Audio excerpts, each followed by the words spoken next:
Hey, what's up DIYers? Mike Boards with the Mike Boards channel. Thank you for watching. We're going to talk about what can actually occur when your U-joint assembly bellows fail. Let's take a look. All right, DIYers, at the workstation now, and on the left-hand side, you see our upper unit resting on a stand. On the far right, there's our lower unit resting on a stand. And DIYers, we are here to help. We are going to post links down below in the comment section as well as description section and provide you videos on how to assemble that stand right there for the upper unit, and it holds the entire upper and lower when connected. And there will also be a link for the lower unit stand, as well as assembling this Craftsman 6-foot bench and the drawer set. However, let's get right to it. As you can see, we are doing a serious project. We are rebuilding the entire outdrive engine, both upper and lower unit, as shown here. However, to the U-joint yoke assembly, and there is the gears and bearings, and all of this is pressed together and preloaded to a factory recommended and specification. And we are going to show you what happens when your U-joint bellow begins to allow water and moisture inside the bellow. It basically trashes the entire U-joint assembly. As you can see here, the spline, this is the portion that feeds into the engine coupler, and this is the U-joint or yoke shaft. Again, as you can see, we've got some serious rust going on, which tells us our bellow failed long ago and allowed moisture and water inside the system and rusted out the U-joint. As you can see here, check that out. That is in very bad shape. Now, some people say, well, you can sand it down and remove all that rust, but we are going to do a full overhaul again on the entire assembly. We are starting from scratch and again rebuilding it. Here is a brand new bearing and gear, and that basically is that part right there.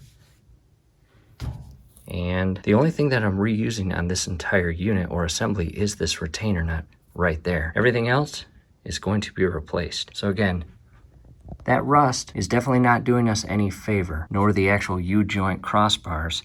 And these are greasable U-joint crossbars. As you can see, the fitting right down in the center of the screen there. And as moisture and water get into the system, it does nothing but degrade the performance and efficiency as well as the reliability of the unit itself. So what I want to do now is go grab a brand new assembly and show you the difference. Check it out, DIYers. On the very bottom is the new assembly. Brand new shaft, spline, yoke, U-joints, crossbar, everything. And it actually came pre-greased, which is awesome. Look at right in there on both U-joints and crossbars. Check that out. And you can see the condition of the new assembly.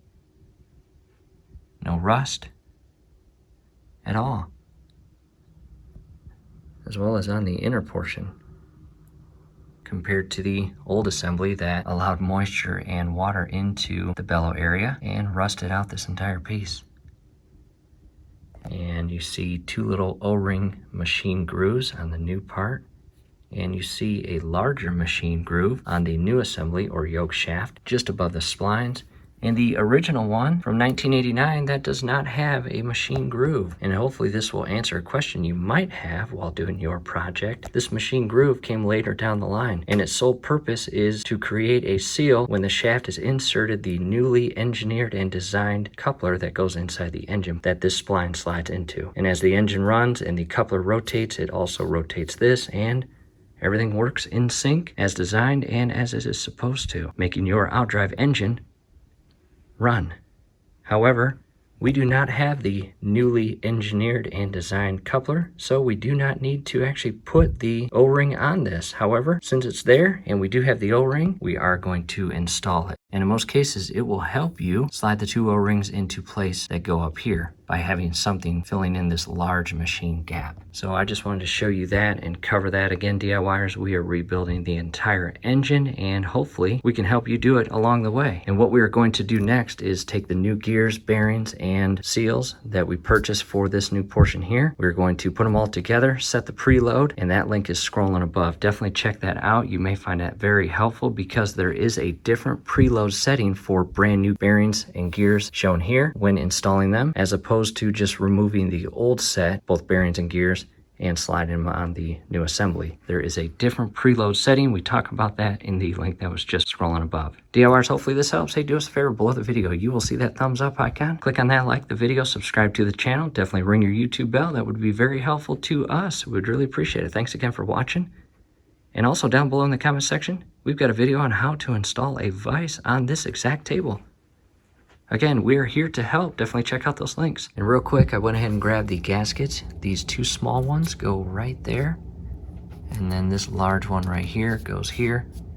And this large one, actually for the Alpha 1 Gen 1, is going to go right here, but we are going to insert it and secure it in the actual gimbal that this whole upper unit slides into and is secured to.